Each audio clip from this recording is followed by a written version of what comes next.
Pesach is here, which means it's time to clean.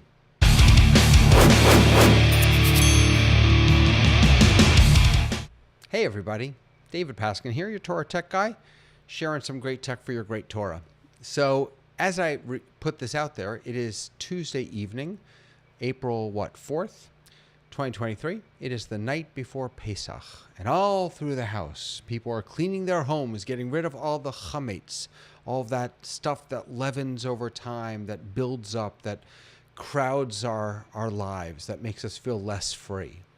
And so I was thinking about what is the digital Chametz that that kind of fills up our lives and our machines and our toolboxes and all, right?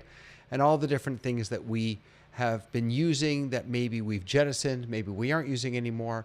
How do we keep our digital lives organized and clean? So the first thing I'll say, which is sort of bichlal, which is big picture, is because I'm an early adopter, because I love to jump in and try new things, I often find myself with a lot of complexity.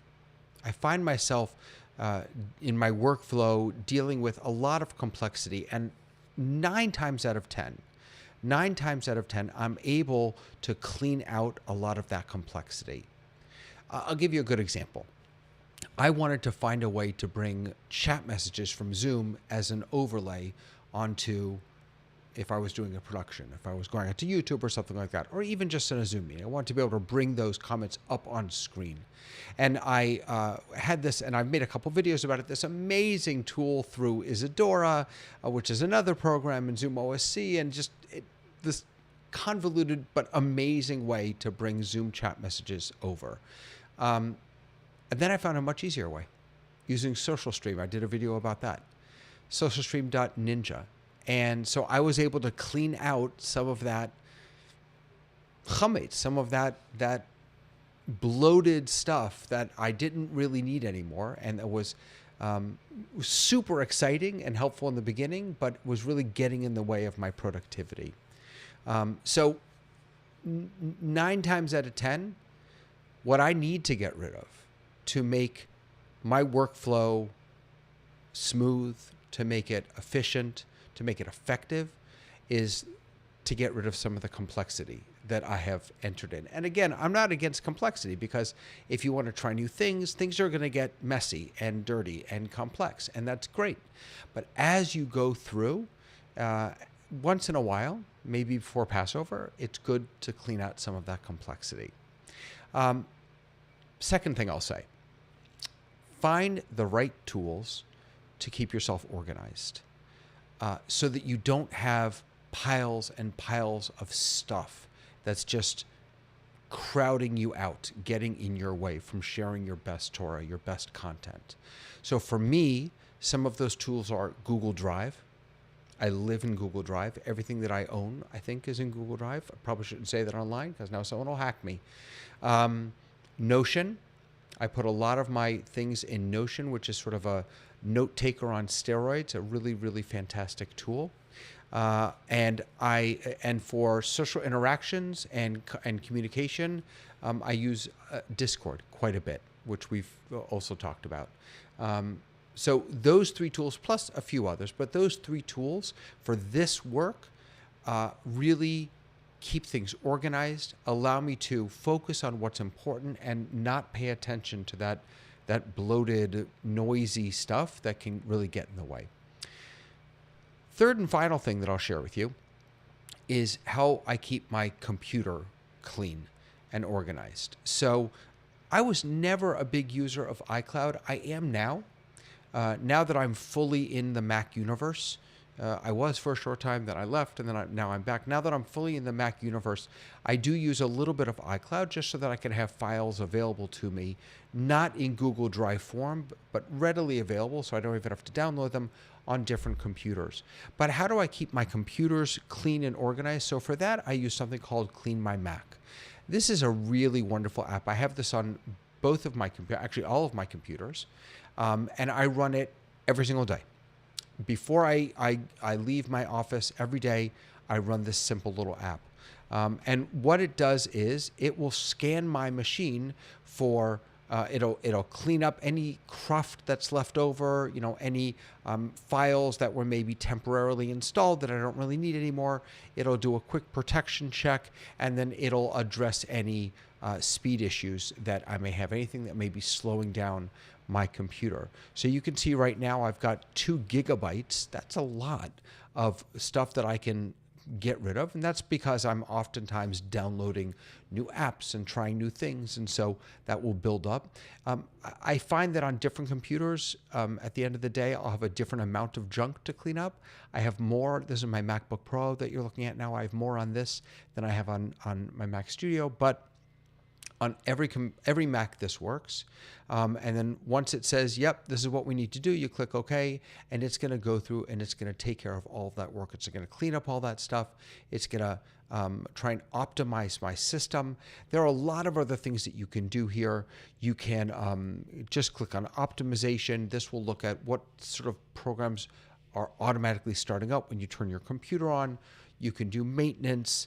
This is a great uninstaller also. If, like me, you're downloading programs to try them out, you decide you don't want to use them, you can uninstall them all from here. And what's great about uninstalling from here is that it's going to find all the little crumbs that it leaves all around your computer, right? Just like we search Bidikat Chametz, we search for all the little crumbs on the evening of Pesach, the evening of Passover. So that's what this is going to do when you uninstall. It'll also update any apps that you have that you may need to update. It'll keep track of that for you. It will look at the extensions that you have installed. And the last thing is that you can do a, let's see, let me go back here to the scan. There we go. You can also do a deep scan, which is really going to dig. It's going to take a little bit longer, not too long, a few minutes. You can see this one took about maybe a minute and a half, 2 minutes. But a deep scan is really going to dive into your computer and just make sure that you're safe. And again, that you don't have any of that cruft that's hanging around that may be getting in the way. So my 3 tips for cleaning your digital chametz: number 1, keep it simple, right? When you have to do complex, go for complex. When you can accomplish what you want to accomplish in a more simple way, go for that. Number 2, what was number 2? Hey, Robert, good to see you. Robert is saying, tidy up my computer soon instead of buying more disk space. Yeah, I'm not a big external disk space guy. I do have a couple external drives that I back up to, but all of my folders, all of my files, all of my images, pictures, everything I keep in the cloud, except for iCloud, which I keep on the files that I need. I keep on each computer. Hey, by the way, actually, that just reminded me. One thing to be aware of, which I have learned the hard way a couple of times in cleaning my Mac, is if you want to, if I go to Space Lens, right, and I want to say, okay, or actually I could do large and old files. So I'm going to scan and I'm going to ask it to find all of my large and old files. Now it's going to find a lot of things here that I could delete. Not delete, but, well, yeah, delete actually. Here's the problem. A lot of these things are in my iCloud account, and I've downloaded them onto my computers intentionally. So if I go in and I say, yeah, clean this stuff up, I don't write it's iCloud, it can just be in iCloud, I don't need it on my computer, then when I need to access those things, they're not going to be there. And if you're using programs that auto-find documents or images or movies or things like that based on their location on your computer, as soon as you delete that iCloud information, that local iCloud information from your computer, you're going to run into problems. So that's something to be aware of, is when you're doing your cleaning, which we should all do, is make sure that you're also holding on to those things that you need to hold on to. So keep it simple was number 1. Number 2 was, I've completely forgot what number 2 was. What was number 2? Someone remind me. I know number 3 was clean my Mac. Number 2 was, I think it was keep yourself organized, right? Google Drive, Notion, Discord. Some of you may be using Dropbox. And when you're using those tools, couple things. Let me just say 2 things about Google Drive. First of all, I'm most definitely a type A personality. Everything I have has to be in folders. I need everything organized. Okay. Having said all of that, when you're using Google Drive, remember Google Drive or Google is at its heart a search engine. So when you open Google Drive, anything that you're looking for can be found, even if you are disorganized, even if you do have lots of that Chametz, kind of scattered throughout your drive. A lot of your files, all of your files, can be found with simple, good search in Google Drive. So bear that in mind. But my Google Drive, I can show it to you. So I have a number of Google Drive accounts. This, incidentally, is one area where Google, I think, has sort of dropped the ball in how we can manage and navigate personal Google accounts and business Google accounts. So I have a number of different Google accounts. I'll bring you over here. So this is one of my Google accounts. This is my main one. And you can see that I've got all my stuff here nicely organized in folders. Again, I'm a little obsessive compulsive with this. But if I'm looking for something, I don't need to drill down. I can just type what I'm looking for. If I'm looking for my Torah Tech Guy folder, I can just type and it's going to be right there. It's going to bring it right up for me. Again, being able to navigate easily between all these accounts can sometimes get tricky.